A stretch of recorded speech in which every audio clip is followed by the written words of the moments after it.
On a recent trip to my hometown, a family friend told me about the Agricultural History Farm. She does volunteer work there. It sounded pretty cool, so I decided to go take a look. And let me just tell you, I found myself just 45 minutes outside of the nation's capital, surrounded by rolling green hills and Shakespearean gardens. I was in the suburban countryside. If you leave D.C. and head north, you will enter Montgomery County, Maryland. It's one of the nation's capital's wealthiest metropolitan suburbs.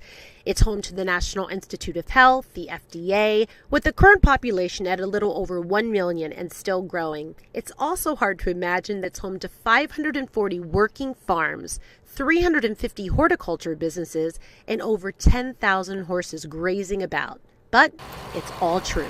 Of these three components, we have about $287 million a year that's contributed to the county's economy.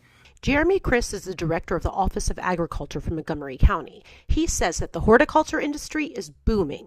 There's a huge need for trees and shrubs and flowers that are planted in the yards of the residents. Not to mention office buildings and schools.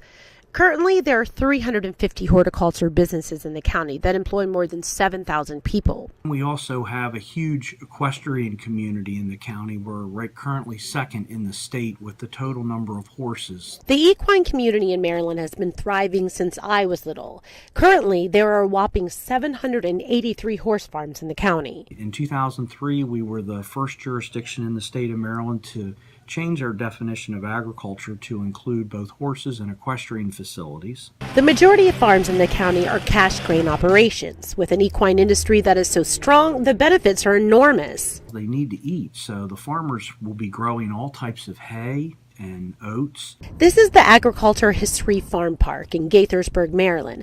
The farm sits off Moncaster Road on 455 acres. It's a place that stimulates the senses and a truly rural atmosphere. I was over here doing a little business and I said, let me go just explore. There are magnificent flower gardens home to honeybees and butterflies. There is also a Master Gardener program designed for aspiring horticulturists. The park also serves as the resource hub for farmers and horticulturists in the county. If a farmer has an erosion problem, we can go out and assess the field. We can make recommendations on how to correct the erosion problem. Montgomery County has been active in farmland preservation for over 30 years. In 1980, the county spearheaded a major movement in farmland conservation when it created a 93,000-acre agriculture reserve for farming. What's important about our farmland preservation programs is that they preserve farmland for future food and fiber production, and they minimize the potential for development. The program has been characterized as the most famous, most studied, and most emulated program of its kind in the United States. For your News Nightcap, I'm Amber Gerard. Have a wonderful Thanksgiving.